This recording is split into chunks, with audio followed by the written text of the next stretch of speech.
김진의 돌직구쇼에 오신 여러분 반갑습니다. 김진입니다. 저는 오늘도 저희 돌직구쇼 오픈 스튜디오 앞에 나왔습니다. 이번 주 월요일부터 다시 날씨가 쌀쌀해졌습니다. 주말 새 잠깐 날씨가 풀린 듯 하더니 다시 추워졌습니다. 옷 든든히 입고 나오시기 바라겠습니다. 헌법재판소와 이 대통령실 사이에서 증인을 추가 신청하느냐 마느냐를 두고 실랑이를 벌였습니다. 급기야 헌재 소장 대행이 대통령 변호인단과 이 설전을 벌이는 듯한 모습까지 나왔는데 결국 헌재가 홍정원 전 차장과 한덕수 국무총리에 대해서 대통령 측이 요구한 대로 증인을 채택해 주기로 했습니다. 이를 두고 헌재가 오락가락한다라는 비판의 목소리도 만만치 않습니다. 잠시 후에 이야기 나눠보겠습니다. 전 비가 오나 눈이 오나 매일 아침 이곳에서 여러분을 기다리겠습니다. 김진의 돌직구쇼 지금 라이브로 시작합니다. 잠깐만요.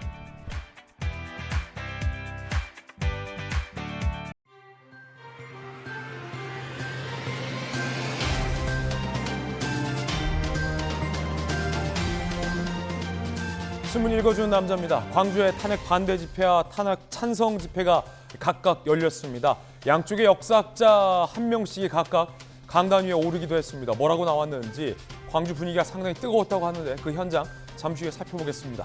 오늘 조간신문 4가지 키워드 준비되어 있습니다. 함께 보시죠. 먼저 첫 번째 키워드입니다. 첫 번째 키워드는 뭘까요? 바로 이겁니다. 1순위. 조선일보가 오늘 3면에 썼습니다. 1순위 어떤 내용일지 함께 보시죠. 독이 된 자동차 수출 호조, 우회로 뚫은 일본 대신 한국이 관세 폭격 1순위다. 트럼프발 이른바 잔인한 4월이 오고 있다는 겁니다. 수입차에 관세를 부과하겠다라는 트럼프 대통령의 이 관세 정책, 일본은 참 얕게 살짝 비껴서 있습니다. 일본과 미국은 이미 정상회담까지 했습니다. 이 문제 정상 간 협상으로 풀어내야 하는데 우리나라에는 협상할 정상이 없습니다. 권한대행도 없습니다. 이어서 다음 키워드입니다. 두 번째 키워드는 이겁니다. 18억 동아일보 오면입니다. 이재명 대표가 18억까지는 상속세 면세를 하겠다라고 밝혔습니다. 상속세 완화 카드. 그러자 여당에서는 또 말바꿀 것 아니냐라며 반박하고 있습니다. 결국 이 대표가 밝혔던 주 52시간 예외는 민주당에서 받아들여지지 않았습니다. 이를 두고 이 대표의 말바꾸기 논란도 일고 있는데요. 잠시 후에 이야기 나눠보겠습니다. 이어서 다음 키워드입니다. 세 번째 키워드는 32.5% 중앙일보 이면 기사입니다. 둘째, 40대 초산, 초혼 부부 모두 증가했다. 출생아 9년 만에 반등. 저출산 시대의 희망의 신호탄입니다. 특히나 초혼 부부도 증가했고 둘째 출산도 증가했다라는 것은 눈여겨볼 만합니다. 하나만 낳거나 안 낳는 세태에서 무언가 반등이 된다라는 조짐으로 분석되고 있습니다. 제가 둘째 낳아보니까요. 둘째는 첫째와 또 다른 매력이 있습니다. 많이들 낳으시기 바라겠습니다. 이어서 다음 키워드입니다. 네 번째 키워드는 72% 서울경제 일면입니다.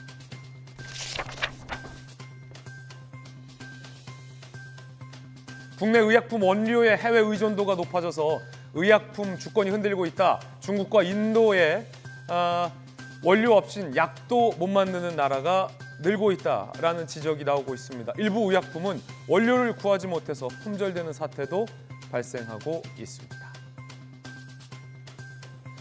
의약 안보라는 신조어까지 나올 정도라고 합니다. 지금까지 신문 읽어주는 남자였습니다.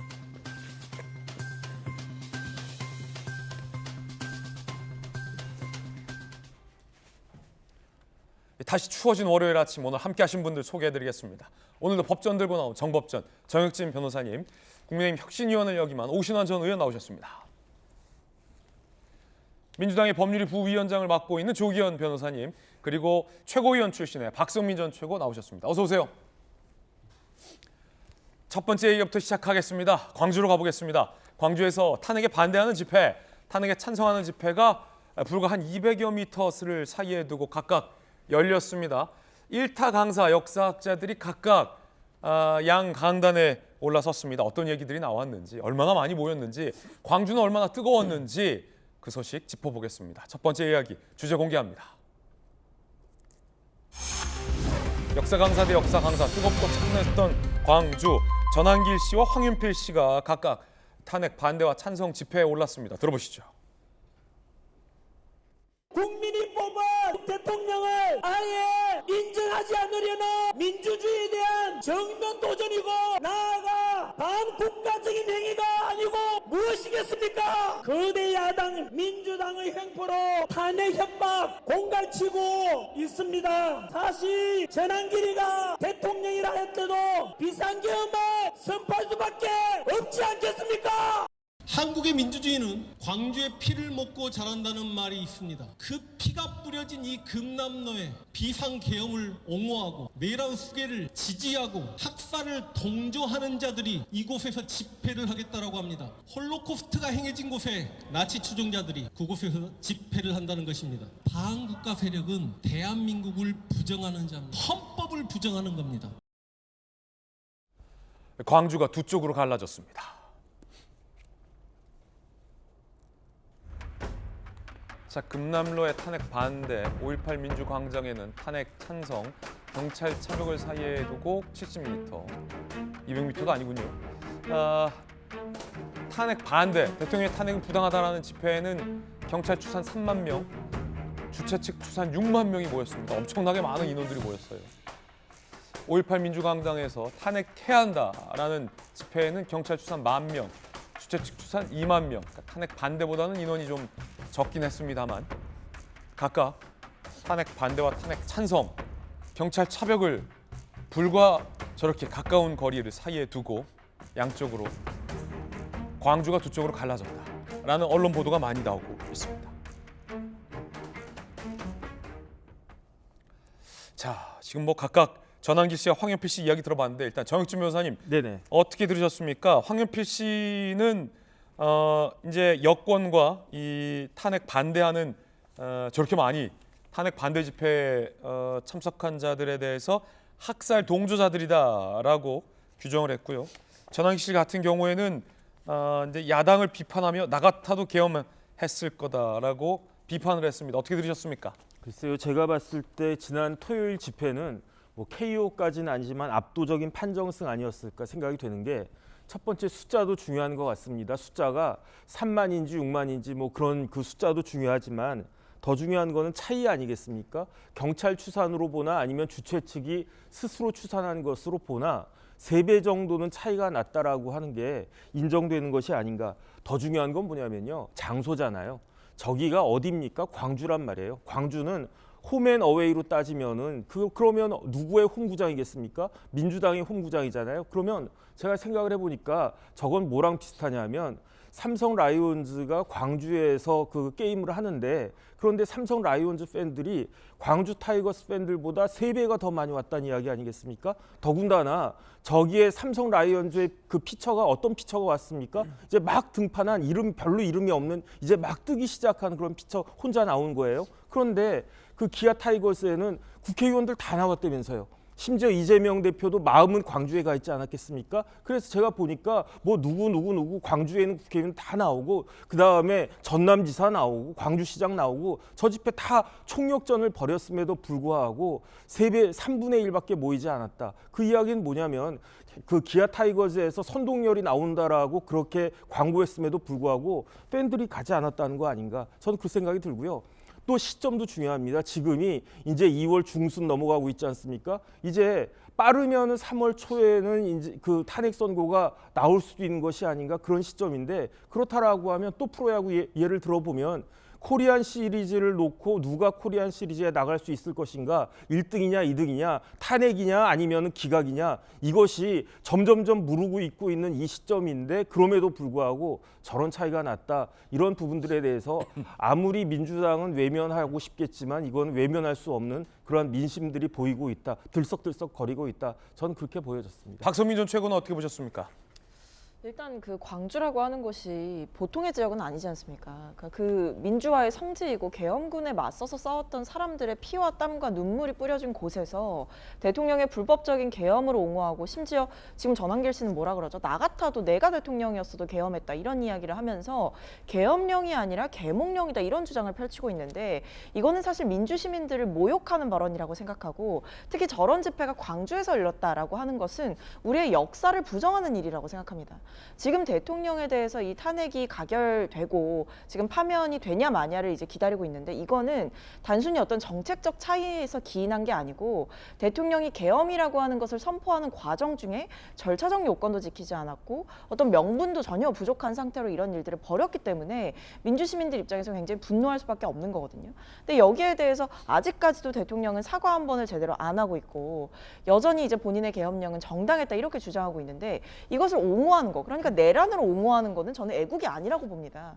그러니까 이건 단순히 대통령에 대한 지지를 넘어서서 국민들에게 이런 반헌법적인 행위를 해도 괜찮다라는 얘기를 저 집회에서 하고 있는 거예요. 그렇기 때문에 저는 역사를 공부했다라고 하는 저 강사가 나서서 저런 얘기를 하는 것도 이해가 되지 않고 광주로 몰려가서 보란 듯이 저런 집회를 여는 건 역시도 우리나라의 역사를 스스로 부정하는 일이다 이렇게 보고 있습니다. 네, 사실은 뭐 이 집회를 두고 광주시장이 불허하겠다라고 밝히면서 정치적으로 논란도 있었습니다만 결국 양쪽 집회가 모두 다 열렸고 경찰 추산 3만여 명 그리고 반대쪽은 만여 명의 시민들이 평화롭게 시위는 잘 치러진 게 됐습니다. 논란이 무색할 정도로 아무 일도 없이 집회가 잘 안정적으로 치러졌는데요. 양쪽의 주장을 좀 더 들어보겠습니다. 자, 전환길 씨, 10번째 계몽령이다. 야당이 행정부를 마비시키고 일방적인 예산 삭감을 했었다라며 야당을 강하게 비판했습니다. 전환길 씨 이야기부터 먼저 들어보시죠. 지난 70여일간의 탄핵 정국 속에서 일어났던 일들에 대해서 10가지 계몽령으로 말씀을 드리고자 합니다. 어떻게 대통령이 취임하기도 전부터 탄핵을 178번이나 했다는 것이 이게 과연 대한민국의 민주당 맞습니까? 우리 헌정사에서 유례를 찾기 힘든 무려 29번의 탄핵을 통해 행정부를 마비시키고자 했다는 것을 알게 되었습니다. 29번의 탄핵 중에서 감사원장에 대한 탄핵도 있었는데 민주당에서는 175석의 다수당 횡포로 전례 없는 일방적인 정부 예산 삭감을 단행하였습니다. 과연 대통령이 할 수 있는 것이 무엇이었겠습니까? 자, 이번에 황현필 씨 이야기도 한번 들어보겠습니다. 들어보시죠. 6.25 전쟁 때 있었던 전시 비상계엄 빼고 10번 중에 4번을 이승만이 했습니다.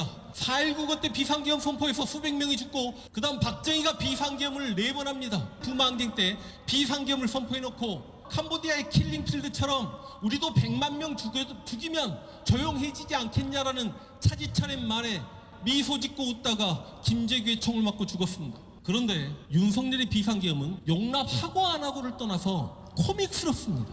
요소야 돼 싫다고 자기 마누라 특검 맞자고 비상계엄한 것도 윤석열이 최초일 것입니다. 두 강사가 이제 비상계엄을 선포한 동기와 이유에 대해서 각각 다른 말을 한 셈인데 황현필 씨는 윤 대통령이 이른바 김건희 여사 리스크를 막기 위해 비상계엄을 했다. 여소야대 싫다고 비상계엄을 했다라고 코믹스럽다라고 비판했습니다. 반면 전환길 씨는 대통령이 비상계엄을 한 것에 대해서 야당의 행정부 마비와 예산 삭감 등 폭거 때문이었다라며 야당을 비판했습니다. 계엄을 하게 된 동기를 바라보는 이 두 역사학자의 인식도 상이한데요. 상당히 다른데요. 두 분은 어떻게 보시는지 좀 궁금합니다. 오신환 의원님. 네네. 지금 이제 국민들의 민심의 여론이 지금 굉장히 지금 극단적인 양분된 상태를 대변하고 있는 것이 아닌가 이렇게 보여지고요. 특히 이제 역사학자인 저 황현필 씨가 첫 무대로 이제 지금 광주를 선택해서 올라갔는데 본인이 이제 그 광주가 고향이고 또 전남대 출신의 그런 역사학자 아니겠습니까? 네. 그래서 이제 과거의 계엄과 비교해서 지금 굉장히 장황하게 또 어떻게 보면 극단적인 어떤 비교 예를 들어서 지금 전달하고 있는 것인데 그때와는 전혀 상황이 다를 수밖에 없는 지금의 상황이라고 저는 판단이 되고요.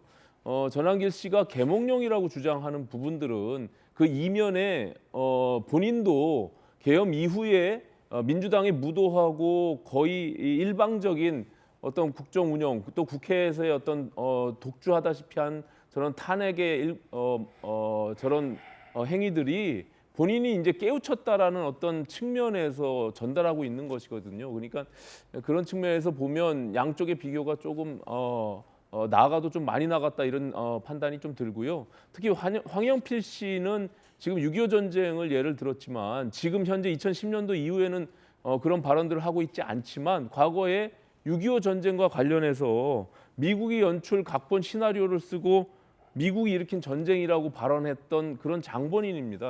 그런 어떤 왜곡된 역사 인식들을 가지고 있는 역사학자가 지금의 상황들도 아까 말씀드린 대로 팩트에 근거하지 않는 김건희 여사를 보호하기 위해서 했다라는 어떤 그런 상황들로 지금 어떤 증거도 없이 저렇게 이야기하는 것은 좀 왜곡된 인식을 전달하고 있는 것이 아닌가 저는 그렇게 보여지고요. 예. 어쨌든 지금 금남로라고 하는 민주주의의 상징이라고 하는 광주의 한 복판에서 경찰 차벽을 70m 사이에 두고 저렇게 많은 인파들이 모여서 서로의 주장들을 하고 있는 또 비폭력적으로 민주적인 어떤 본인들의 어떤 주장들을 했다는 측면에서 보면 상당히 의미가 있는 그런 광주의 현장이 아니었나 저는 그렇게 보여집니다. 네.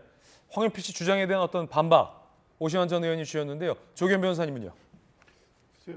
제가 보기에는 황현필 씨는 이제 본인의 어떤 역사 강사로서의 역사 인식 그리고 실제 역사적 사실과 팩트에 기반해서 이번 비상계엄의 부당성, 반헌법성을 정확하게 지적했다고 보고요.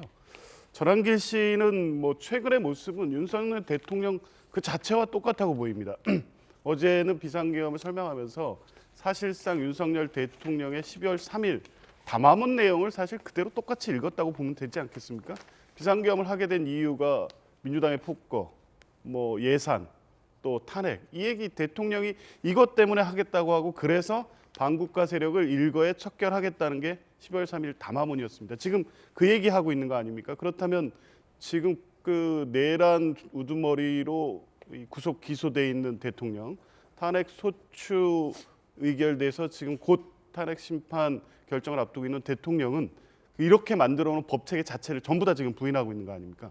누구의 말이 맞고 누구의 말이 정확하게 이 상황을 보고 있는 겁니까? 그러니까 전한길 씨 얘기는 역사 강사로서 역사적인 어떤 인식과 사실에 기한다기보단 지금 최근의 분위기에 보수 또 극우 세력의 어떤 집결을 바라보면서 이 선동 정치를 하고 있다고밖에 볼 수가 없습니다. 이제 이렇게 고무된 나머지 스스로를 윤석열 대통령과 일체화시키고 윤석열 대통령의 목소리를 내고 있는 것인데 그게 광주에서만큼은 적어도 일정 메시지에 자제가 있었다고 하면 저는 역사 강사로서의 최소한의 양심은 있다고 평가할 수 있었을 텐데 오히려 더 나아가서 반국가 세력 운운하고 지금의 사법 체제를 부정하는 발언까지 나갔다는 점에서 매우 부적절했고 이런 방식이 과연 언제까지 호응을 얻을 수 있을 거라고 생각할지는 모르겠습니다만 눈앞에 모인 이 그 대중들이 본인의 말에 이 100% 어떤 공감을 해서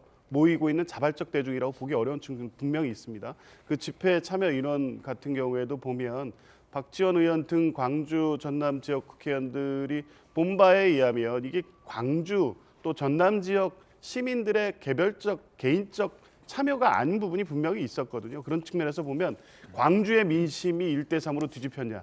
전혀 그런 게 아닙니다. 이런 분위기에 고무돼서 자꾸 과격한 발언으로 나갈수록 더 이상 전한길 씨의 목소리가 설 자리는 없어질 것이다. 저는 그렇게 봤습니다. 황현필 씨가 저 이제 광주 집회에서 모습을 드러내고 마이크를 잡은 건데요. 과거 발언도 논란이 일고 있습니다. 2022년 2월에 이재명 대표를 이순신에 빗댄 발언인데 한번 들어보시죠.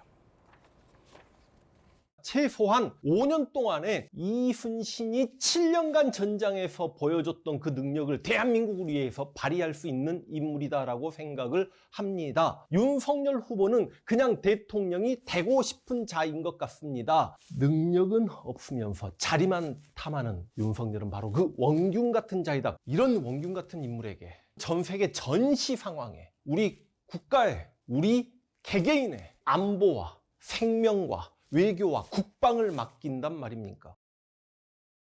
정익준 변호사님, 그러니까 황현필 씨는 2022년이면 한참 전인데 이재명 그 정치인 이재명을 지지했던 발언들을 계속 해왔었군요. 이순신에 빗댔는데 어떻게 들으셨습니까? 그런데 이순신 장군 진짜 놀라서 막 일어나실 것 같다는 생각이 드는데 조금 저쪽에 보면 보이잖아요. 그런데 진짜 이순신 장군님 참 죄송하다 제가 미리 말씀을 드리고 싶다는 그걸 왜 생각이 정익준 변호사님이 사과합니까? 그냥 후손의 한 명으로서 죄송하다는 말씀이 왠지 그냥 제가 드리고 싶다는 생각이 예. 들고 시점이 중요하잖아요. 저게 언제입니까? 2022년 2월, 지금으로부터 3년 전인데 2022년 3월 9일에 뭐가 있었습니까? 대통령 선거가 있었잖아요. 아, 대선 때였군요. 그러니까 그때는 이재명 대표가 여당 후보였습니다. 압도적 다수당이 여당 후보가 이순신이라고 그렇게 이거야말로 용비어천가가 아니라 뭐 명비어천가라고 할 수 있을 겁니까? 그러니까 만약에 학자적 양심이 조금이라도 있는 사람이라면 저런 이야기는 저 시점에서는 할 수 없을 것이다. 그런데 저런 마인드를 가지고 있으니까 사람들로부터 외면을 받기 시작한 것이 아닌가 전 그런 생각이 들고요. 그 토요일 날 여야 대결도 있지만 일타 강사끼리 대결한다고 해가지고 저도 나름대로 관심을 가지고 기대를 좀 하고 봤는데 본 소감은 뭐냐면은 타이슨이 나이 들어가지고 50살 돼서 나온 것과 뭐가 다른가 저는 그런 생각이 들고요. 황현필 씨 말씀하신 거 들어봤더니 가슴이 뛰기는커녕 설득력도 없고 공감도 안 되고 상투적인 이야기만 하더라 그런 생각이 들고 만약에 그 토요일 날 그 황현필 씨의 저런 연설이 효과적이었다라고 민주당에서 생각을 한다면 다음번에도 황현필 씨 계속 부르겠죠. 그 대표적인 게 전한길 씨 아니겠습니까? 예. 전한길 씨가 뭐 그때 부산에서 연설할 때 별로 사람들한테 관심 없었다 그러면 동대구 나오라고 했겠습니까? 광주에 나오라고 했겠습니까? 그런데 황현필 씨에 대해서 어떻게 할 것인가? 민주당에서 저런 탄핵 찬성 집회할 때 요 앞에 광화문에서 나올 일이 있을 것인가? 한번 지켜보면은 그 토요일 날 집회의 연설의 의미가 어떠한 것이었는지 알 수 있지 않겠는가 생각이 듭니다. 예. 지난 대선 때 그러니까 이재명 후보를 지지했던 지지 발언을 한 황현필 씨, 이순신에 빗댄 것에 대해서 정 변호사님이 후손의 한 사람으로서 대신 사과한다는 말씀도 해주셨는데 박세민 전 최고는 어떻게 보십니까? 글쎄요, 저는 오히려 지금 이런 일이 벌어지고 있다라는 거에 대해서 사과해야 될 것 같습니다. 네. 그러니까 지금 오히려 그동안 이 정부에서 있었던 어떤 역사 왜곡이라든지 역사 부정이라든지 이런 일들도 있었고 홍범도 장군 흉상 옮기는 일도 있지 않았습니까?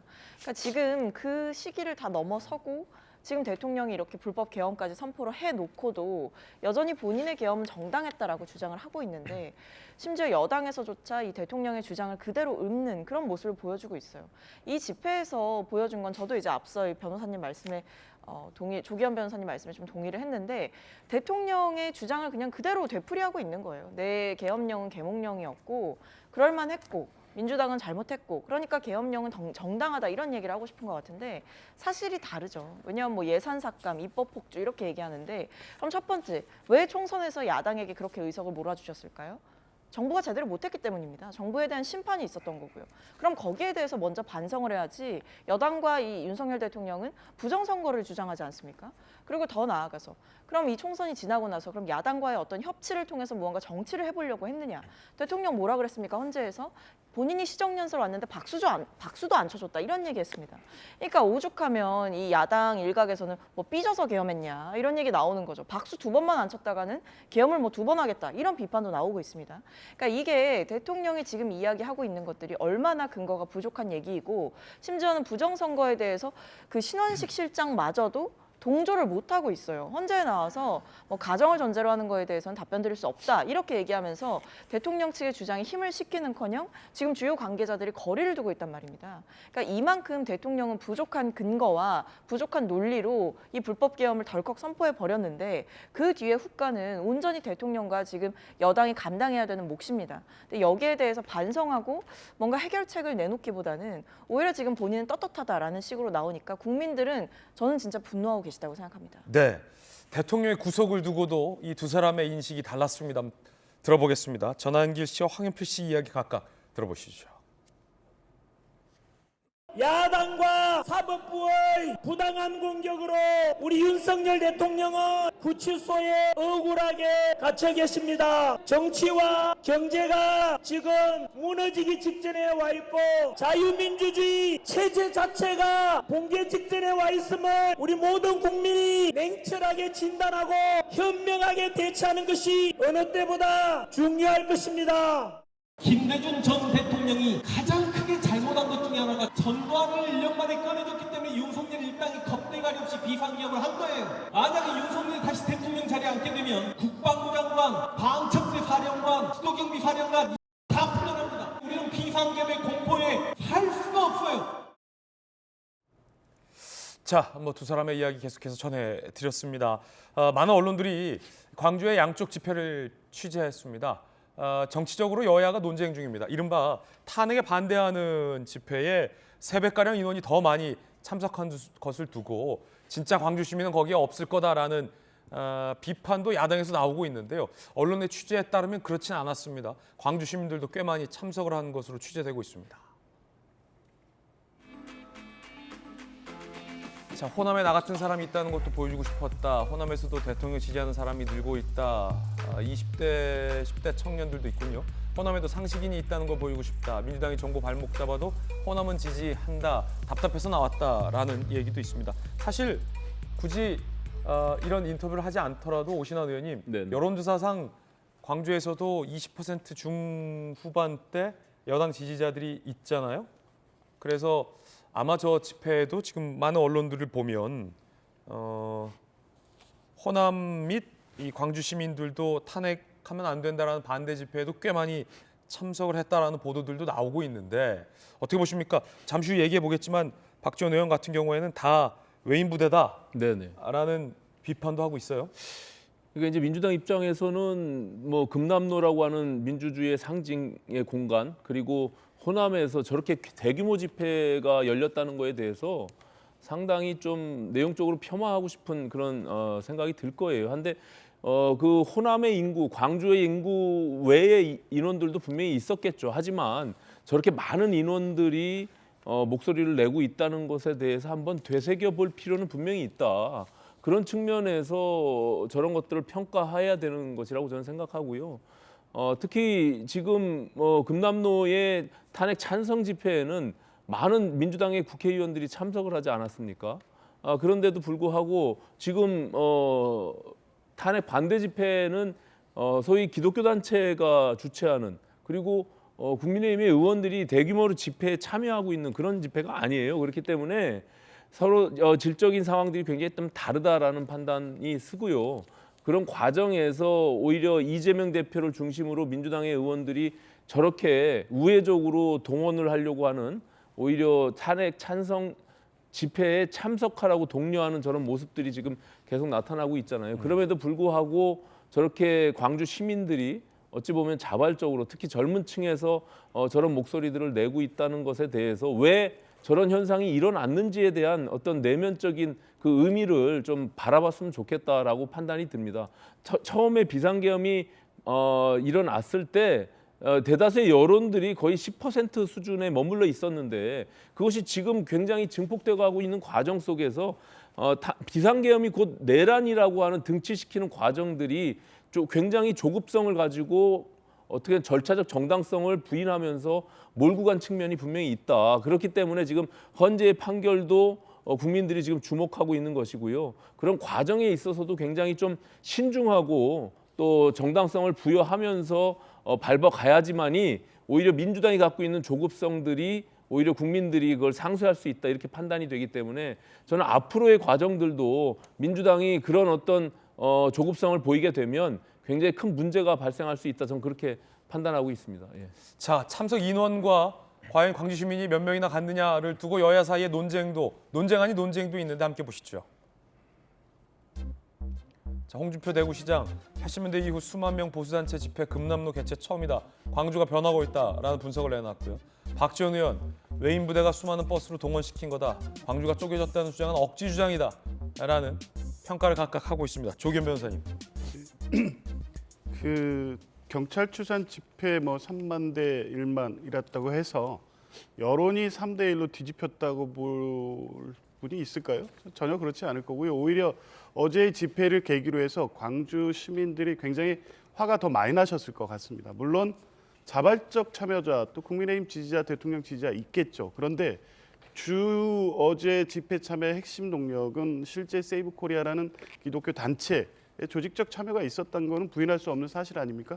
그 중심이 된 거죠. 물론 광주로 모였다는 것 자체의 의미를 부여할 수 있지만 그걸 광주 민심이 변하고 있다. 아전 수고 확대 해석이죠. 그럴 리 없고요. 오히려 최근의 여론은 더 바뀌고 있습니다. 그러니까 비상계엄의 위헌 위법성은 논할 가치도 없이 확정된 사실이기 때문에 국민들께서는 내란죄에 대해서 검찰이 수사해서 구속 기소하고 수사 절차로 형사적 처벌 절차를 가고 있고 비상계엄 위헌 위법성에 대해서는 탄핵 심판 절차가 진행되고 있기 때문에 그냥 화가 나지만 기다리고 있었던 것뿐이거든요. 그런데 최근의 여론은 이런 방식으로 일부 보수 세력이 주체가 돼서 비상계엄까지 정당했다는 주장까지 나가기 때문에 국민들 이에 반대하는 국민들 그리고 탄핵에 찬성하는 국민 여론이 확실하게 바뀌고 다시 결집하고 있습니다. 그러니까 광주의 3만 명의 의미를 과대평가할 수도 없고 그럴 필요도 없고 사실도 맞지 않기 때문에 그 모인 숫자만을 가지고 국민 여론이 바뀌고 있다는 주장은 너무 나간 주장이죠. 실제 오늘부터 나오는 여론조사를 보십시오. 분명히 바뀌고 있을 겁니다. 네. 자, 그 가운데 이 탄핵 반대 집회에 찬성했다고 이재명 대표가 악마로 비유해서 논란이 일고 있습니다. 이재명 대표, 억울하게 죽은 피해자 상가집에서 행패를 부린 것이다. 악마와 다를 게 무엇이냐라며 악마에 빗댔고요. 박찬대 원내대표, 극우들이 민주화 성지에서 헌정시를 모독했다라고 비판했습니다. 그래서 여당에서 권성도 원내대표, 지역주의와 편가르기를 조장하고 있다. 국민을 극우 세력으로 매도하고 있다라고 반박했습니다. 정익진 변호사님, 악마다라고 했는데 물론 이제 광주에서 저런 집회하면 안 된다라고 야당은 주장하고 있긴 합니다만 대통령의 탄핵에 반대하는 사람도 우리 국민이고 대통령의 탄핵이 필요하다라고 생각하는 사람도 우리 국민인데 비단 그 장소가 광주라고 해서 과연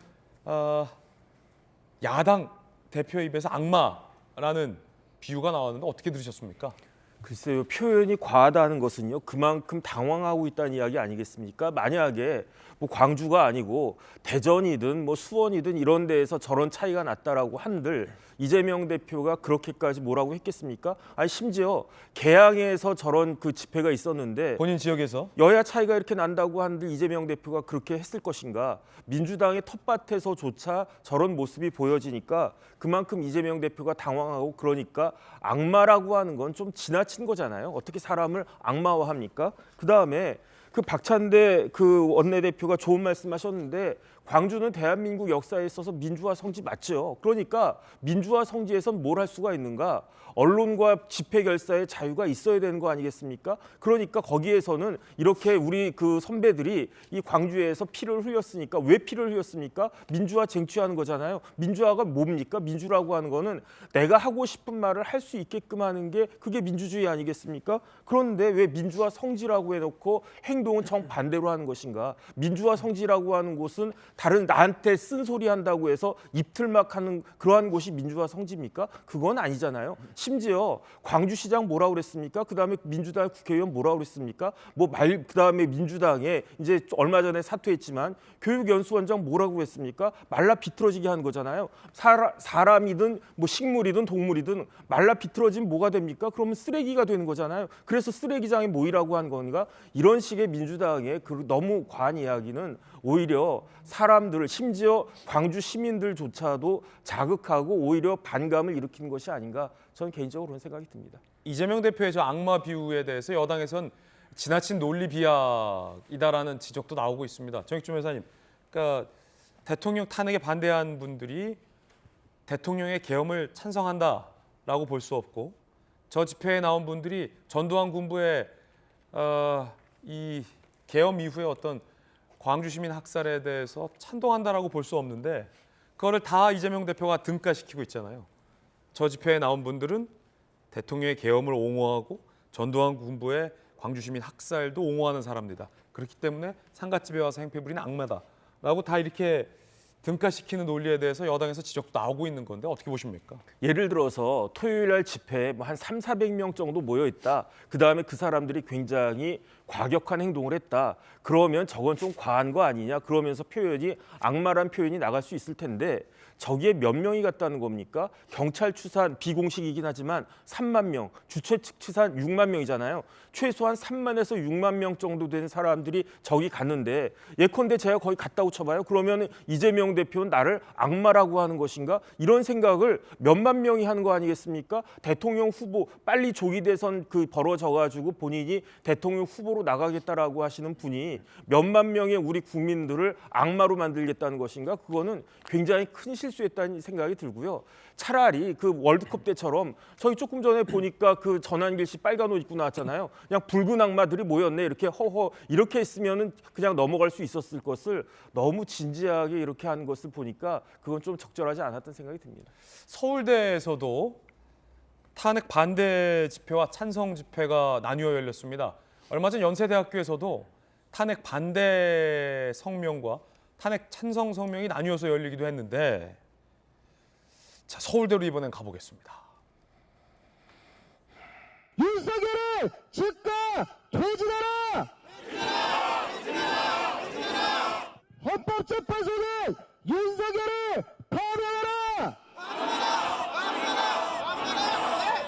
서울대는 응답하라! 서울대는 응답하라!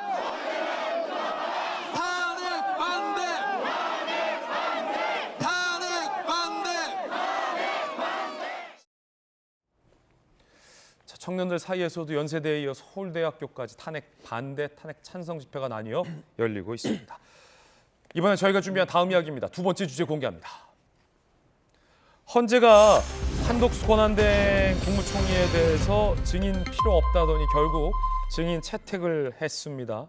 그리고 홍장원 전 차장에 대해서도 증인으로 재채택하기로 했습니다. 이를 두고 헌재가 오락가락하고 있다는 비판의 목소리도 있습니다. 탄핵 심리와 관련해서 매우 중요한 사안에 대해서 헌재가 일관성이 없다는 지적도 나오고 있는 건데요. 한덕수 국무총리에 대해서 헌재가 증인 채택 필요 없다며 기각을 했습니다. 그러다 대통령 측이 중대 결심을 할 수 있다라는 이야기로 맞서자 그리고 여론이 심상치 않자 헌재가 그럼 다시 증인을 받아줄게 라고 받아준 겁니다. 홍장원 전 차장에 대해서도 대통령 측 변호인과 문영배 헌재소장 대행이 감정적인 대립까지 하면서 증인 채택 안 된다라고 맞서다가 결국 다시 증인을 재채택해 주기로 했습니다. 왜냐하면 홍장원 전 차장의 메모와 관련해서 여러 신빙성이 흔들린다는 지적이 나오고 있기 때문입니다. 자, 헌재가 굉장히 중요한 사안을 두고 여러 차례 번복을 하고 있는 건데요. 마은혁 후보자 임명을 두고서도 헌재가 번복한 바 있습니다. 특히 이 장면이 매우 이례적입니다. 헌재 소장 대행 문영배 대행과 김계리 변호사의 이른바 설전이었는데요. 감정적인 설전을 헌재 재판관과 변호사 사이에서 벌였다라는 지적도 나오는 장면인데 함께 보시죠. 재판장님 발언권 좀 주실 수 있으시겠습니까? 발언을 하셨지 않습니까 지금? 홍장원은 여인영과만 통화를 한 것이 아닙니다. 당일날 밤에 박선원과도 문자를 주고받았던 사실이 지난번 증인신문에 드러났고요. 요지가 뭔가요? 홍장원에 대해서 다시 저희가 주신문으로 시간 제한 없이 증인으로 신청하는 바입니다. 제가 서두에 홍장원에 대해서 재판부 평의를 거치겠다는 말을 안 했나요? 다시 한번 말씀드리는 바입니다. 평일에 거쳐서 답을 주십시오. 휴정하고 오후 2시에 속개하겠습니다.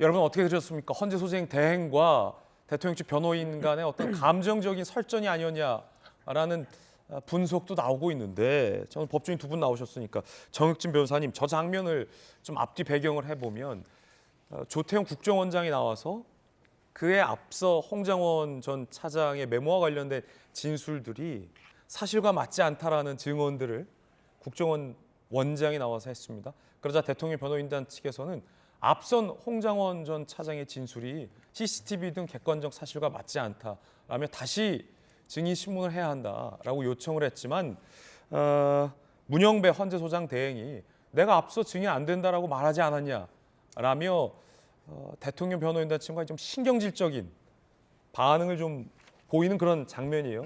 그리고 이 이후에 결국 헌재는 홍장원 전 차장과 한덕수 권한대행에 대해서 대통령 측의 요청대로 증인을 채택해 주기로 했습니다. 이를 두고 정익진 변호사님 네네. 좀 의아하다는 법조계 반응이 나와요. 첫 번째는 굉장히 중요한 사안인데 헌재가 오락가락하고 있다는 거고, 두 번째는 저렇게 홍장원 전 차장에 대해서 사실관계가 바뀌었기 때문에 증인으로 다시 채택해 줄 것을 왜 결국 채택해 줄 거면서 저렇게 설전까지 벌이면서 불필요한 감정을 드러냈느냐라는 부분에 대해서 굉장히 좀 이례적이라는 반응도 나오고 있던데, 조간신문을 보니까 어떻게 보십니까? 글쎄요, 저는 저런 재판 진짜 처음 봅니다. 제가 1심 초임 판사가 하는 재판도 뭐 들어가 봤지만 초임 판사도 저런 식으로 재판 진행하지 않거든요. 재판이라고 하는 건 뭡니까? 사실관계가 확정될 때까지 하는 거예요. 판사가 이 사실관계가 이러한 것이었구나에 대해서 확신이 들 때까지 하고 또 하고 또 하고 그러는 게 재판 아니겠습니까?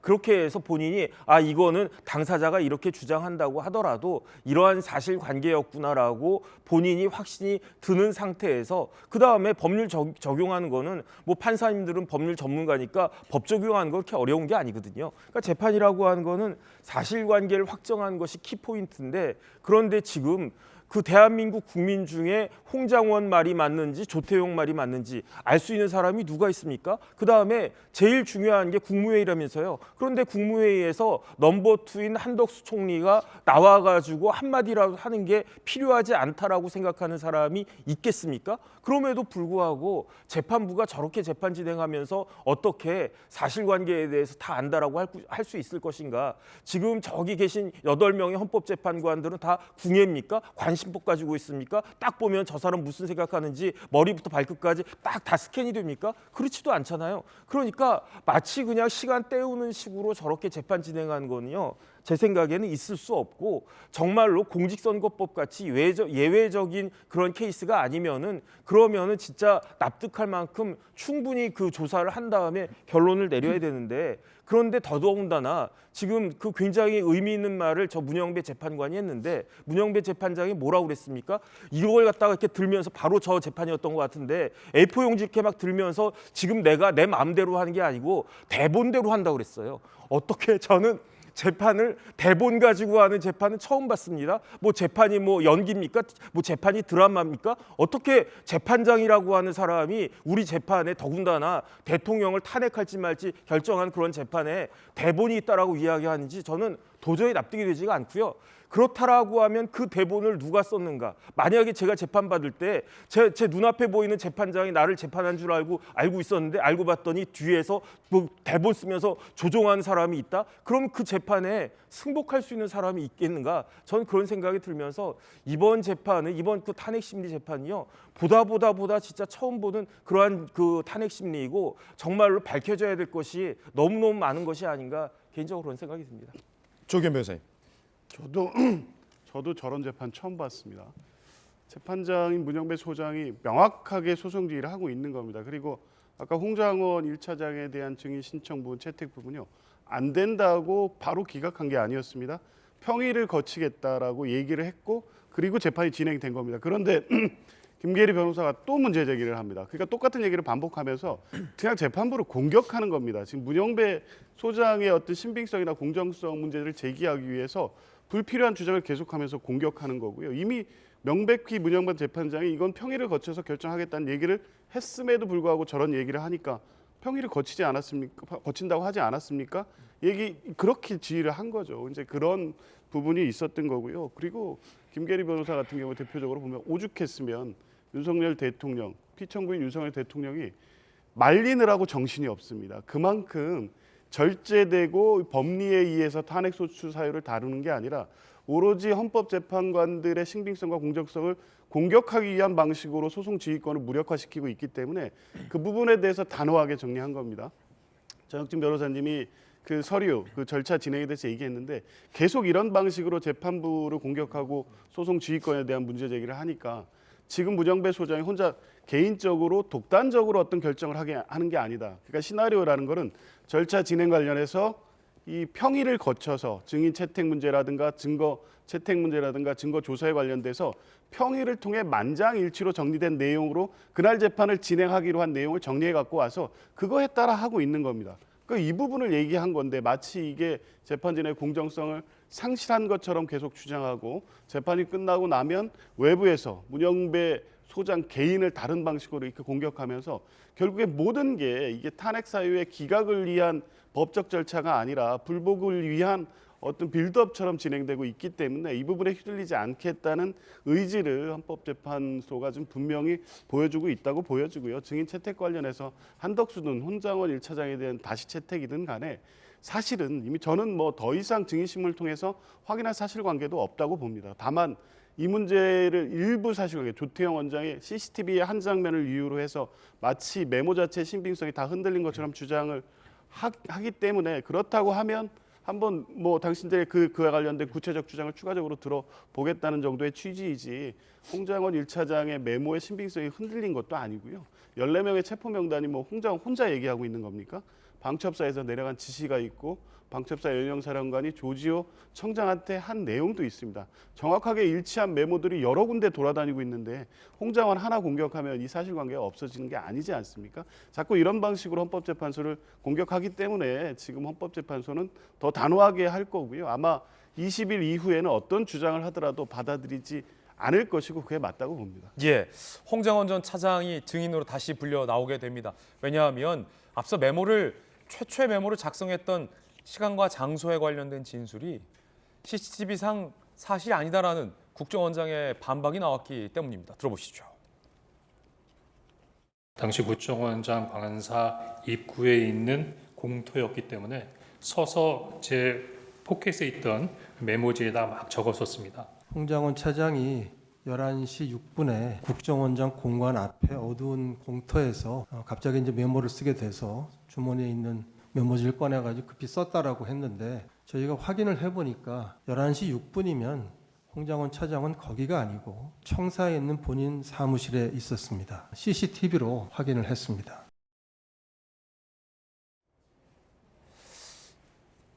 유일한 물증, 야당 한 의원의 입에서는 그런 표현이 나왔습니다. 체포 명단과 관련된 유일한 물증.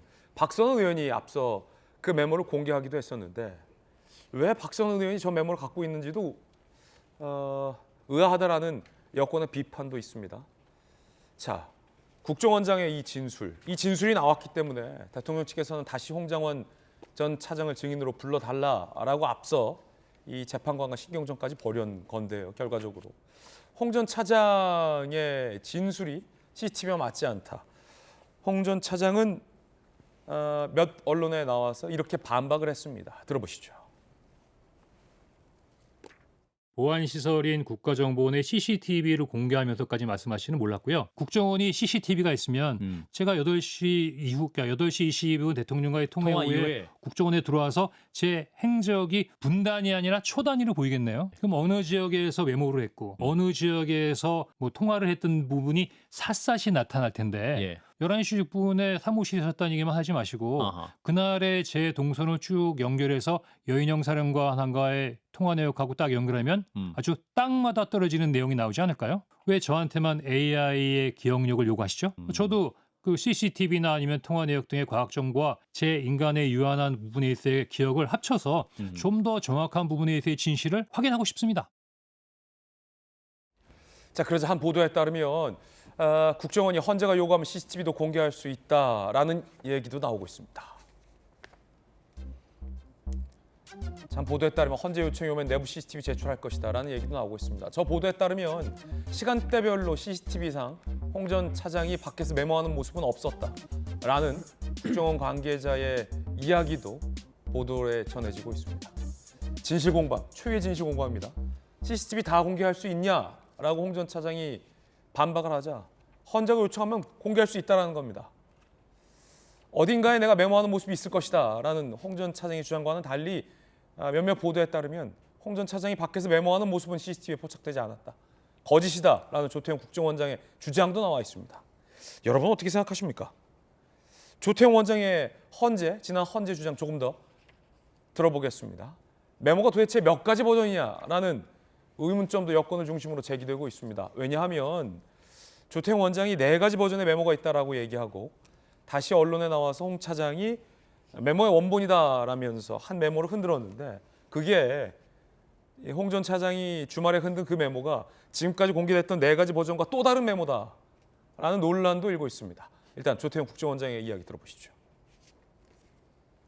메모를 본인이 하나 썼고 그다음에 그거를 보좌관에게 줘서 정서를 지켰다라고 했으니까 이제 2개가 있는 셈인데 12월 4일 오후에 다시 홍장원 차장이 그 보좌관에게 같은 보좌관에게 네가 좀 기억나는 대로 해가지고 다시 한번 써서 달라고 했다고 합니다. 보좌관 설명은 자기가 파란 펜으로 그 사람 이름만 쭉 썼다는 겁니다. 지금 제 앞에도 있습니다만은 거기 무슨 동그라미가 쳐져 있다든지 아니면 무슨 잘 안 보입니다만은 방첩사 뭐라고 써 있다 이런 메모들 이런 가필이라고 할까요?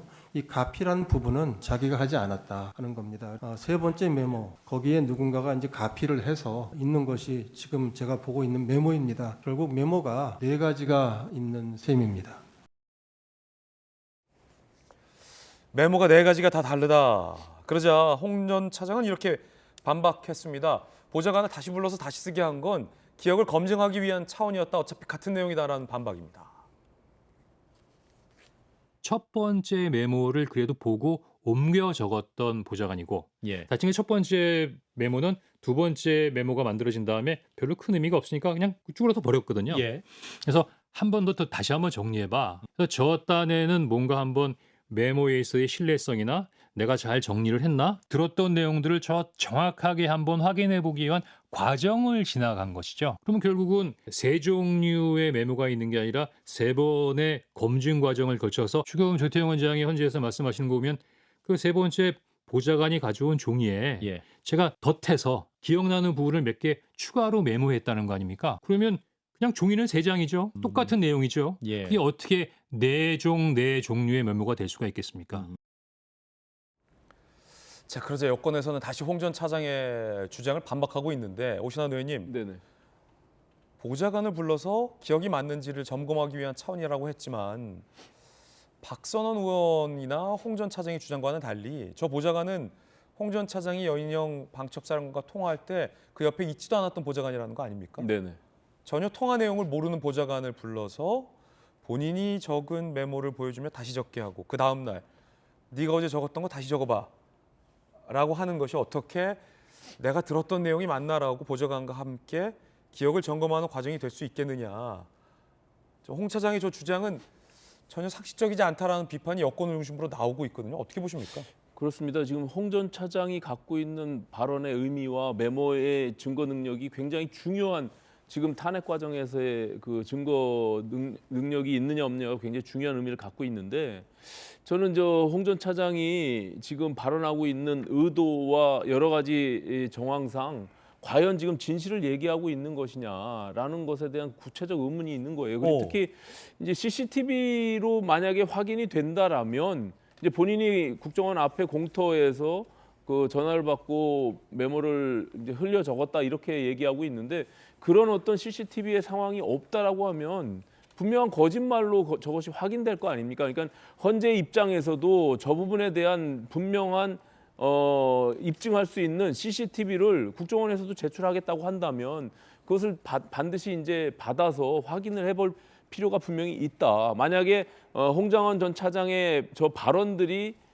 거짓말로 만약에 일어나게 되면 지금까지의 여러 가지 그 발언들이 갖고 있는 의미들이 다 탄핵되는 거 아니겠어요? 그렇기 때문에 저는 굉장히 중요한 지금 시점에 와 있다라고 생각을 하고 홍 전 차장이 지금 굉장히 적극적으로 언론에 나가서 본인의 입장을 주장하고 있는데 지금 조태용 원장의 발언에 대해서 본인이 오히려 그것을 반박하는 듯이 인터뷰하는 것들을 보면은 굉장히 좀 의심쩍은 측면이 분명히 있습니다. 왜냐하면 본인이 가장 기억을 잘하고 있을 것이며 본인이 가장 그 내용에 대해서 잘 알고 있을 텐데 오히려 다른 사람이 이야기하고 있는 것을 자신의 기억을 되살리는 듯이 하면서 그것을 반박하고 있는 저런 모습들이 국민들이 들으면 굉장히 신뢰성이 떨어지는 측면이 분명히 있거든요. 그렇기 때문에 본인이 혹시 이 내용들을 다 만들어낸 사실에 입각하지 않은 내용이고 거기에 뭔가 외부의 세력들이 함께 그것을 조작 내지는 왜곡한 것이 아닌가라고 하는 그런 부분들로 진행되고 있기 때문에 저는 헌재에서 2차 증인으로 채택한 저 홍장원 전 차장에 대한 그 사실 여부, 팩트에 대한 부분들을 반드시 전 CCTV를 통해 갖고 확인할 필요가 있다. 저는 그렇게 생각을 합니다. 자, 박성민 최고님, 그 홍 전 차장이 주말에 언론에 나와서 이게 메모 원본이다라며 메모 원본을 공개했는데 처음에 이제 본인이 작성해서 폐기했다라는 메모는 아니고 이제 수사기관에 제출한 메모로 보여요. 결국 같은 건 줄 알고 이렇게 봤는데 이게 또 다르더라고요. 박선호 의원이 공개한 메모가 지금 그 네 번째 버전인 걸로 알려졌는데 이 네 번째 버전보다 몇 가지가 더 추가돼 있어서 원본이 뭐냐라는 의문이 들거든요. 다섯 번째 메모다 이런 얘기도 나오고 일치하지 않던데요. 근데 저는 사실 이 메모가 뭐 언제 쓰여졌느냐는 저는 뭐 명확해 보여요. 왜냐하면 여인영 그 방첩사령관과 통화를 하고 나서 통화를 하면서 그 명단을 이제 받아 적었다라고 얘기를 하잖아요. 근데 저는 핵심은 이 메모가 몇 번째 메모냐가 중요하다기보다는 그 메모 안에 담긴 내용이 중요하다라고 생각합니다. 그러니까 대통령으로부터 이 여인영 방첩사령관에 그리고 홍장원 차장에게 직접적으로 대통령이 싹 다 잡아들여라라는 지시를 한 것이 팩트인지, 그리고 두 번째로 그 싹 다 잡아들이라는 명단 안에 의원들을 포함해서 주요 인사들이 포함이 되어 있었는지, 이 부분이 결국에 이 내란 행위의 핵심적인 근거가 될 수가 있는 것이고 헌법 위반 여부를 따질 수 있는 중요한 근거가 된다라고 생각하는데, 그 부분에서 저는 홍장원 차장의 진술이나 주장이 바뀌고 있다고 보이지는 않아요. 그러니까 메모의 버전을 이야기를 하지만 어쨌든 뭐 찢어버렸다가 다시 정설을 하고 이런 과정이 있었을 뿐이지 그 내용 자체를 처음부터 창조했다, 꾸며냈다, 허구다 이렇게 볼 수는 없다고 봅니다. 왜냐하면 첫 번째로 홍장원 차장만 이 명단을 주장하고 있는 게 아니라 여인영 방첩사령관의 밑에서 이제 같이 일을 하는 방첩사에 있는 수사조정과장도 이 검찰 특수본 수사에 출석을 해가지고 홍장원 차장의 주장과 일치하는 이 체포 명단에 대해서 정확하게 이 자필 진술서를 통해서 얘기를 했다라는 겁니다. 그러니까 이게 홍장원 차장의 머릿속에만 있는 허구의 내용이 아니다라는 거를 다른 사람들이, 주요 관계자들이 수사와 조사를 받으면서 저는 증언을 하고 있다, 진술을 하고 있다 이렇게 보고 있는 거고, 심지어 뭐가 있었습니까? 대통령 앞에서 한동훈 대표가 왜 본인을 체포하려고 했냐 따지는 일도 있었어요. 그때 대통령이 나는 그런 지시를 한 적이 없다가 아니라 포고령 위반을 했으니까 뭐 그러지 않았겠느냐라는 식으로 얘기를 하기도 했고요. 지금 심지어 조태용 원장조차도 홍장원 차장의 뭐 메모의 버전에 대해서는 약간 뭐 의구심을 제기하고 있고 비판을 하고 있지만 사실 이분도 말이 오락가락합니다. 왜냐하면 이분 경찰 이 수사 받을 때는, 조사 받을 때는 뭐 약간 홍장원 차장이 그런 지시를 받았다라는 거에 대해서는 들은 바가 있다라는 식으로 얘기를 했고, 나중에 국회에 나와서는 모른다라고 이야기를 했거든요. 그리고 이 자리에서도 사실 저 명단의 존재 자체는 인정을 한 겁니다.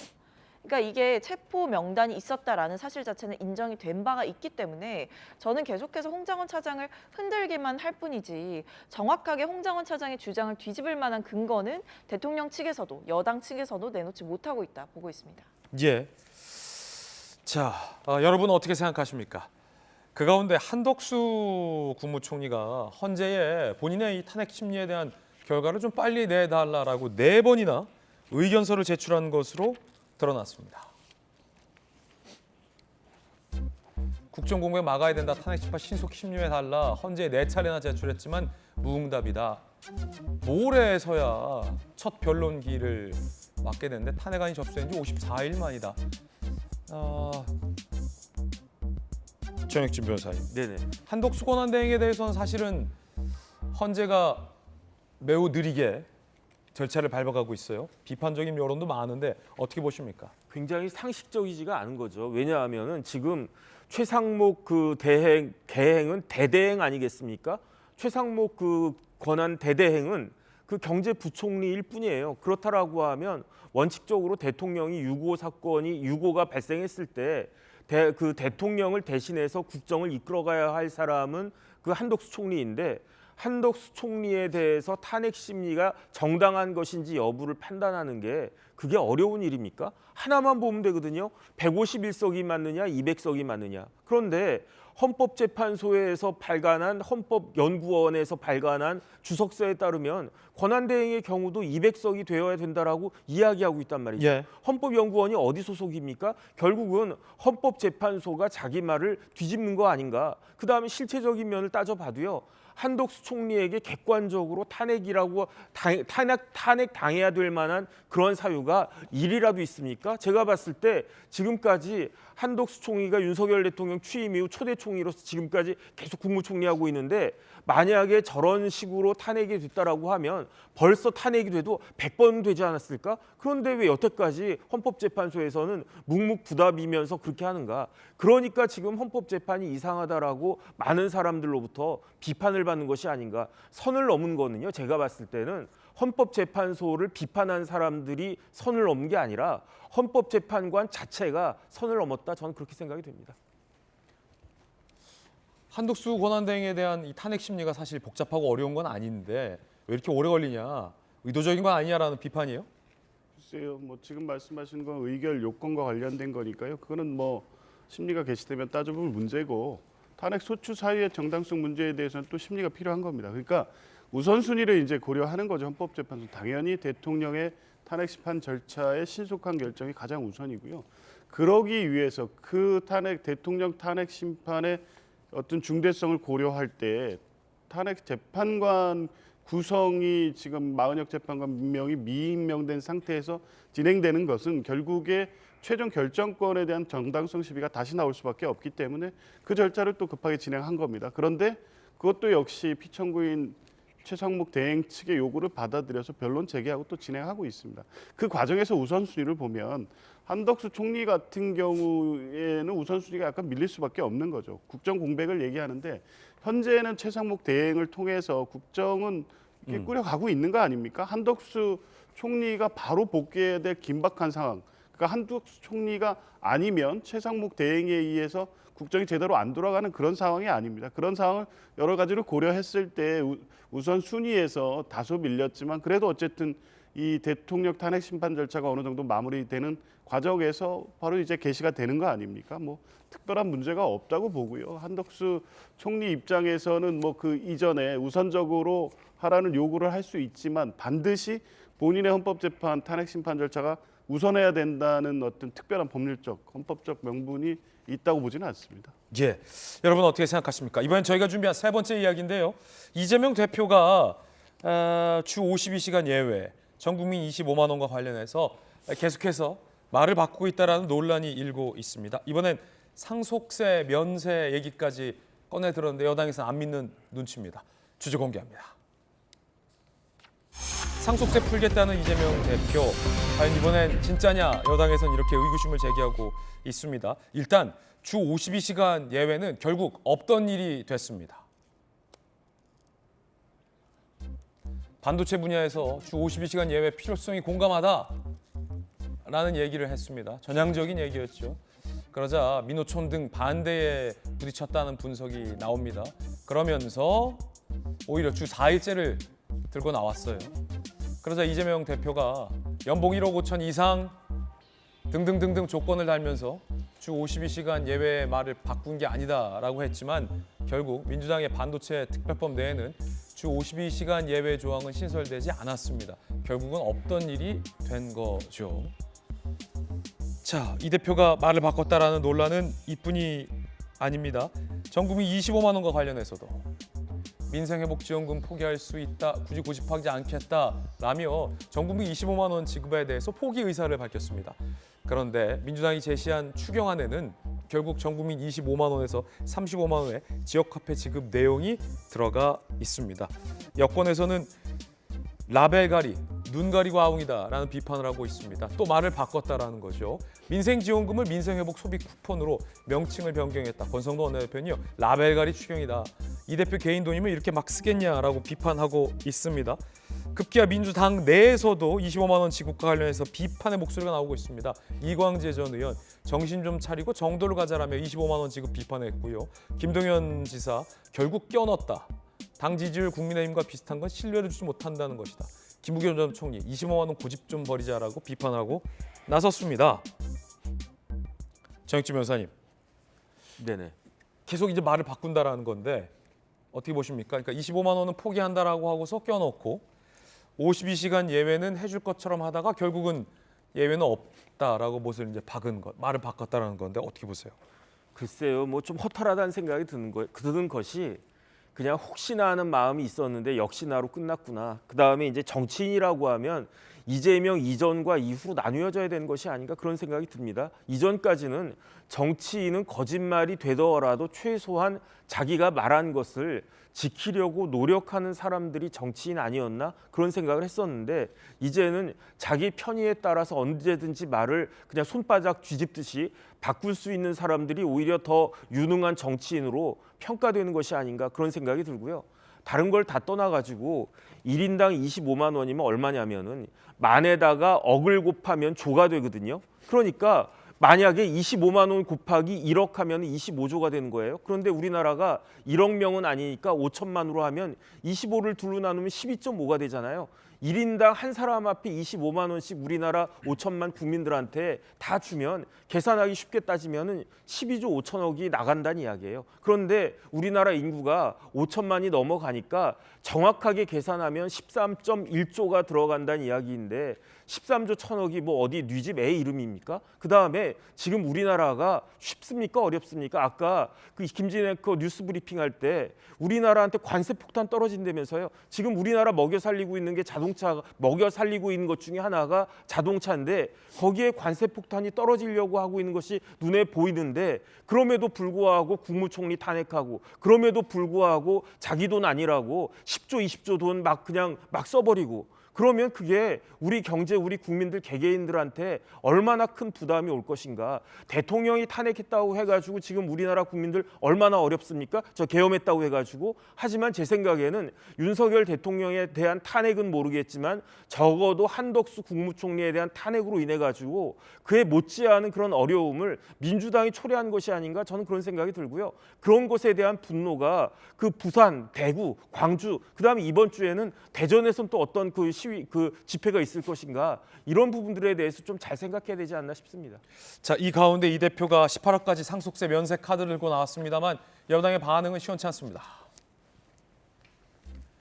자, 이렇게 18억까지 상속세를 좀 면세하겠다라는 아닌데요. 여당의 반응 볼까요? 이재명 대표가 거짓말을 하고 있다는 겁니다.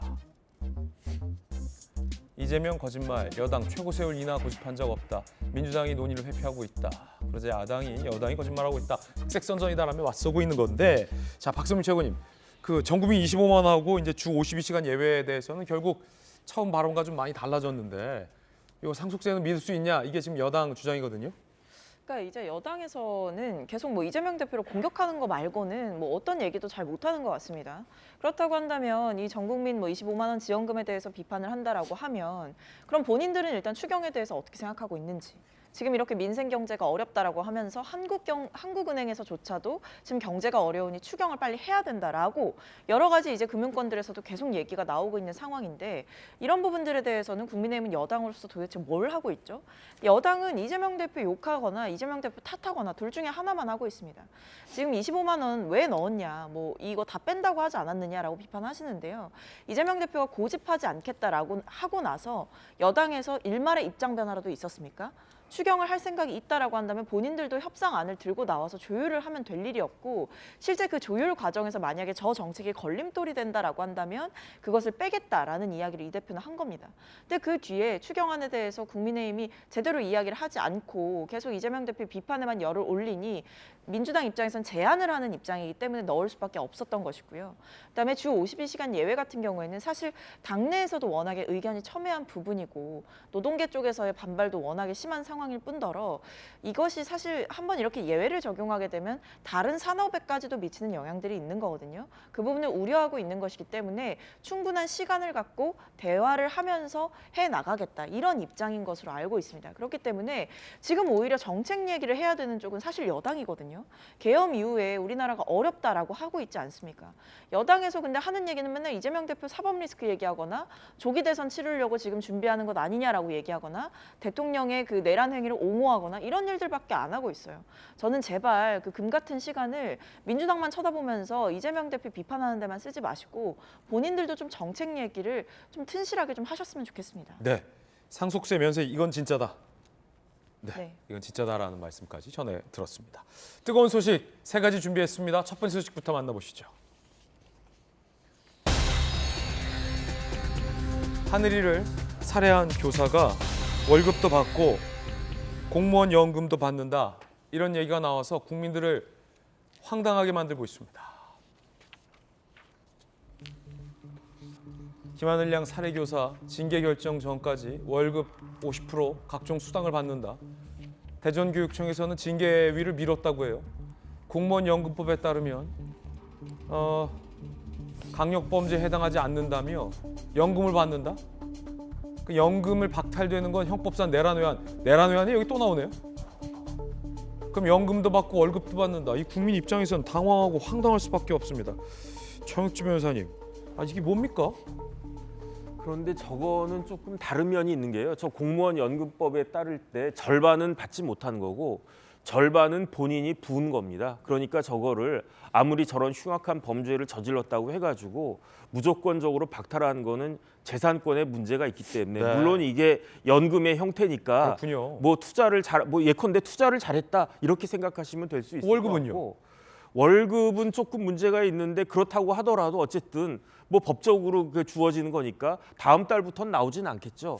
그런데 저는 저 뭐 돈 문제도 돈 문제지만 저는 어떤 생각이 드냐면 아무리 그 초등학교 선생님이라고 하더라도 저렇게 흉악한 범죄를 저질렀으면 신상이 공개돼야 되는 거 아니겠습니까? 그런데 그냥 뭐 대전에 어떤 초등학교 선생님이다, 나이는 뭐 한 40대 정도 된다, 이 정도만 알고 있지 거기에 대해서 우리가 알고 있는 것이 없으니까 그러니까 오히려 저런 흉악 범죄가 그렇게 거기에 대한 그 억제 효과가 반감한 것이 아닌가 저는 개인적으로 그런 유감스러운 생각이 듭니다. 예.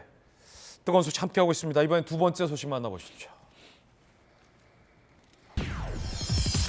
일론 머스크가 13번째 아이를 얻었다라는 이야기가 나오고 있습니다. 어떤 일인지 함께 보시죠. 자, 애슐리 세인트 클레어, 미국의 이 20대 여성 인플루언서인데 5개월 전에 아기를 낳았다. 아빠는 머스크라고 지목을 한 겁니다. 어디서 많이 봤던 장면인데 국내에서 비슷한 장면이 좀 있었죠. 자, 그런데 머스크는 공식 입장을 내지 않았어요. 그런데 한 SNS 이용자가 아기 만들기가 부업이냐라고 하자 머스크가 부인하지 않고 웃음을 했다. 그러니까 미국 언론들은 머스크가 부인하지 않고 웃음 이모티콘을 남긴 것이 시인한 것 아니냐라는 얘기 분석도 나오고 있습니다. 이렇게요. 웃픈 이모티콘이군요. 웃픈 이모티콘. 자, 머스크의 가계도 한번 보시죠. 저 아이가 머스크의 아이가 맞다면 가계도가 더 복잡해집니다. 13번째 아이가 되고요. 첫 번째 부인과의 사이에서 6명, 두 번째 여성과의 사이에서 3명, 세 번째는 본인의 자회사 임원, 여성 임원과의 사이에서 3명. 막내가 2024년생. 작년에 저 임원, 회사 임원, 여성 임원과의 사이에서 나온 아이고요. 만약에 이 20대 여성 인플루언서 사이에서 나온 2024년생이 맞다면 13명이 되고 4명의 여성에서 13명의 아이를 낳게 된 겁니다. 오신환 의원님 어떤 입장이십니까? 일단 뭐 일론 머스크가 일단 전면적으로 부인하지 않는 걸 봐서는 네. 사실인 것 같아요. 그리고 지금 인플루언서인 세인트 클레어라고 하는 그 인물과의 이전에 주고받았던 그 메시지나 이런 내용들로 봐서는 뭐 13번째 아이가 맞는 것 같습니다. 근데 어쨌든 지금 그 이전에도 일론 머스크가 트럼프 대통령이 기자회견하는 장소에서도 4살짜리 아이를 목마 태워가지고 지금 등장하고 그게 이제 세 번째 여성의 아이잖아요. 예, 그렇습니다. 그리고 트럼프와의 대화하는 내용들이 한때 화제가 됐었잖아요. 그 아이가. 그렇기 때문에 뭐 아이를 너무 사랑하는 또 뭐 그런 또 출산과 관련해서도 저렇게 일론 머스크가 자기가 가지고 있는 자본이 있어서 그런지 모르겠으나 어쨌든 적극적인 것만은 예. 사실인 것 같습니다. 어쨌든 하나의 해프닝처럼 보여지긴 하는데 지금 13번째 아이라고 하는 그 인플루언서가 주장하고 있는 부분들에 대해서는 본인의 아이가 맞는 것으로 네. 나중에 밝혀지지 않을까 이렇게 생각이 됩니다. 아니 아이를 정말 사랑하고 헌신적으로 잘 양육할 수만 있다면, 그런 경제적 여건과 그런 진정성 있는 마음만 있다면 뭐 13명을 낳든, 그렇죠? 23명을 낳든 아이들만 행복하게 자랄 수 있다면 문제가 없을 텐데, 문제는 이 일반인은 저렇게 할 수 없는 상황이잖아요. 워낙 경제력 차이도 나고, 머스크가 이 아이를 굉장히 좀 좋아하고 많이 낳아야 된다 이런 말을 많이 하고, 근데 가계도가 이제 점점 더 복잡해지고 있어서 그것이 조금 우려되긴 합니다만, 조계 변호사님 어떤 입장입니까? 뭐 일론 머스크니까 가능하겠죠. 일론 머스크니까 가능하다. 그 가계도를 보면 주 변호사님 아이 둘 저는 키우고 둘입니다. 있죠. 예. 조선 시대의 왕의 가계도하고 비슷합니다. 아, 그렇습니까? 정신부인 밑에 네. 이게 쭉 있는 것처럼 이제 저 정도이고, 실제 뭐 일론 머스크는 뭐 억만장자이기 때문에 그 본인이 자녀들에 대해서 이 성장 과정에서 지원이나 이런 것에 문제가 있겠습니까? 그렇다고 조선 시대 왕처럼 뭐 후계구도 권력 다툼으로 뭐 희생당할 일도 없을 것 같고 네. 하고요. 뭐 이제 주목할 점은 또 그 와중에 한국의 인구 위기에 대해서 언급한 부분이 있어서 한국 인구 네. 지금의 인구보다 3분의 1로 줄어들 것이다, 이런 언급도 했더라고요. 그러니까 저출산 문제에 대해서 굉장히 위기감을 느끼고 있는 진정성은 있어요. 예, 머스크가. 그런 부분도 있는지, 뭐 이제 그런 어떤 철학적 어떤 고민이 있어서 아이를 저렇게 계속 낳고 있는 건지까지는 모르겠습니다만, 어찌됐든 뭐 이 머스크의 발언을 계기로 한국의 저출산 위기가 다시 한번 회자되고 있다는 게 이제 일론 머스크의 저 이모티콘처럼 좀 우픈 현실인 것 같습니다. 네. 자, 한국의 인구 절벽에 관련된 일론 머스크의 언급 들어보시죠. What keeps you up at night besides running 6 companies? Longer term than that is the global population collapse. Birth rates have been collapsing pretty much worldwide, and we're headed to a situation where, for example, based on current birth rates, South Korea would have about a third of its current population, perhaps much less. Europe would have about half of its current population. I know you've been doing your part to maintain the birth rate in the U.S. Yes, I mean, you've got to walk the talk. So I do have a lot of kids. Well, I think kids give me joy, so I probably get the most joy from my kids. 공교롭게 보니까 지금 정혁진 변호사님, 오신환 의원, 저 조계 변호사 다 아이를 둘씩 키우고 있는, 요즘 기준으로는, 한국 기준으로는 다둥이 아빠들인데, 저희가 낳은 아이들을 다 합쳐도 머스크의 반이 안 돼요. 대단하긴 하네요. 대단하긴 합니다. 박승훈 최고 어떤 입장입니까? 일단은 이제 머스크 자체가 항상 뭐 인구 문제가 가장 이제 인류의 심각한 위협이 된다라고 하면서 아이를 많이 낳는 것을 장려하기도 했고, 본인이 많네요. 먼저 이제 그것을 좀 실천하는 모양새를 좀 보이고 있죠. 뭐 사실 이거는 이제 받아들이는 분마다 좀 생각이 다를 것 같기는 합니다만, 어쨌든 이번에 또 이런 아이가 또 태어났다라는 이야기를 보면서 뭐 그 배경에 오히려 좀 관심이 쏠리는 모양새긴 하더라고요. 네. 이 머스크가 평소에 어떤 아이 양육에 대해서 어떤 생각을 해왔는가 보다 이 둘 사이의 접점이 뭔가, 오히려 이 부분을 좀 파헤치는 분들이 많아지고 있다라고 들었습니다. 실제로 뭐 굉장히 보수 성향이 강한 인플루언서라고 알려져 있고, SNS 상에서 활발하게 이제 각자의 주장을 펼치는 과정 중에 이 온라인 상에서 SNS 상으로 소통을 이어왔으니 비공식적으로도 뭔가 교류가 많지 않았겠느냐라는 식의 배경에도 좀 해석이 쏠리고 있는데, 아이를 출산했다, 그리고 이제 머스크가 뭐 아빠다라고 이야기를 하는 것 외에 어떤 구체적인 이야기는 밝히지 않는 모양새라 대중들은 좀 그 부분에 주목하고 있는 것 같습니다. 네. 마침 오늘 서두에 신문 읽어주는 남자에서 국내 출산율이 이렇게 반등하고 있다라는 반가운 소식도 전해드렸는데, 머스크 소식까지 전해드리게 되는군요. 뜨거운 소식 함께하고 있습니다. 이번에 세 번째 소식입니다. 조민 씨인데요. 부산 교육감 선거에 나온 부산대 전 총장이 조민 씨를 지켜주지 못해 미안하다라고 얘기를 해서 논란이 되고 있습니다. 차정인 후보인데요. 차정인 부산대 전 총장이 지켜주지 못해 미안해라고 사과를 했습니다. 함께 보시죠. 학생을 지키지 못한 미안함은 그때나 지금이나 마찬가지다. 당시 수사가 정치 검찰의 표적 수사임은 부정할 수 없는 사실이다. 라고 미안하다라고 했습니다. 글쎄요. 교육감이 되겠다는 후보가 부정 입학, 입시 비리가 사실로 드러난 사람에 대해서 미안하다라고 얘기하는 것이 과연 적절한지에 대해서 논란이 일고 있는 겁니다. 조민 씨가 입학 취소당한 이유를 아직도 저 차정인 후보는 모르나라는 비판도 나오고 있습니다. 허위 작성 공문서 행사, 업무 방해, 위기 공무 집행 방해, 고려대학교와 부산대에 낸 서류가 가짜인 것이 대법원에서도 인정이 됐습니다.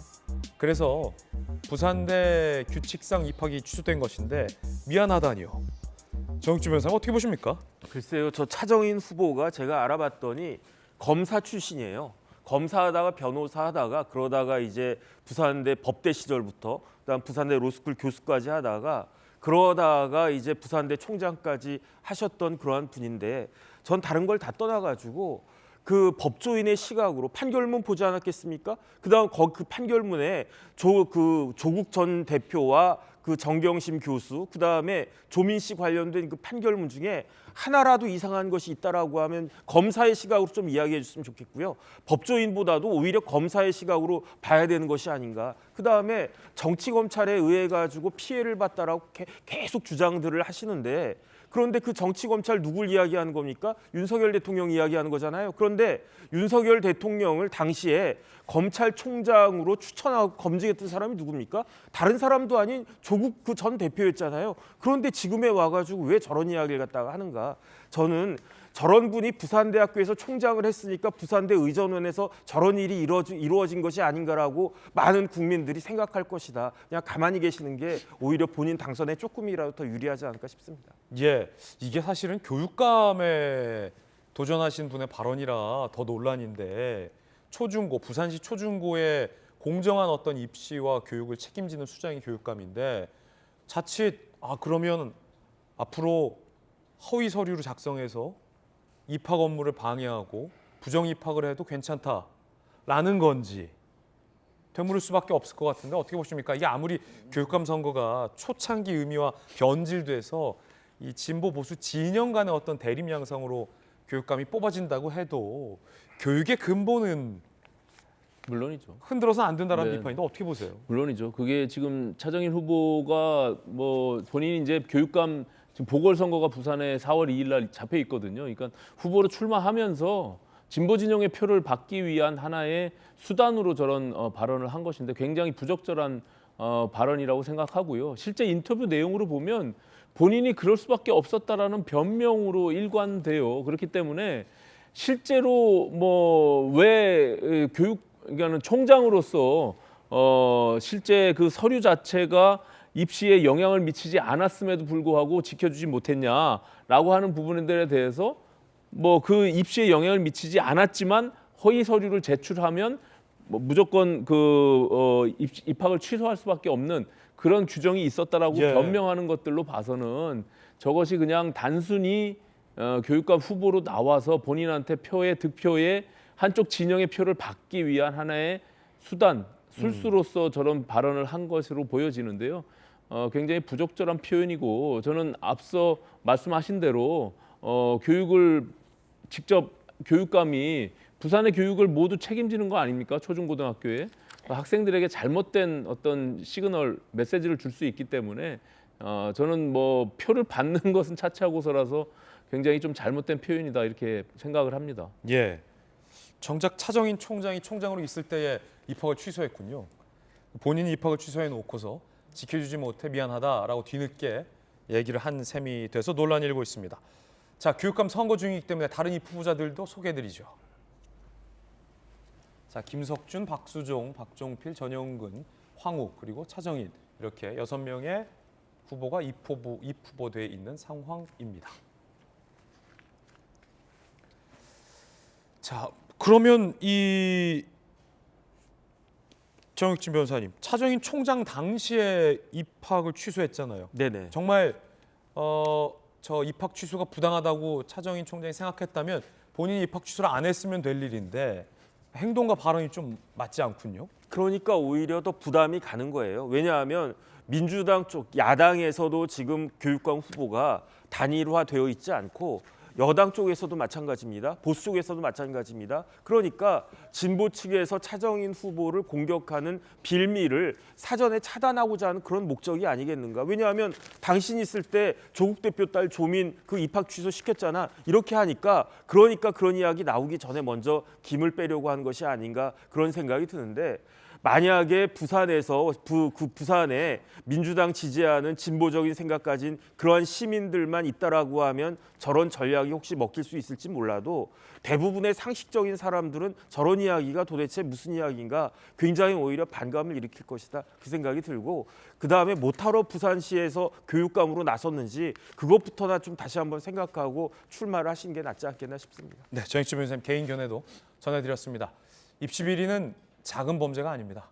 저희들은 60초 광고 보고 돌아오겠습니다. 잠시 후에 뵙죠. 예, 오늘 저희가 준비한 소식 모두 다 전해드렸습니다. 하지만 못다한 이야기들도 많습니다. 그래서 잠시 후 아래 주소에서 김진의 더 라방이 시작됩니다. 오늘 본방에서 못다한 이야기 최고의 전문가들과 함께 잠시 후 라방에서 이어서 토크해 보겠습니다. 검색창에 김진의 앵커라고 치셔도 바로 찾으실 수 있습니다. 잠시 후에 뵙죠. 오늘 하루는 분명 어제보다 나을 겁니다. 고맙습니다.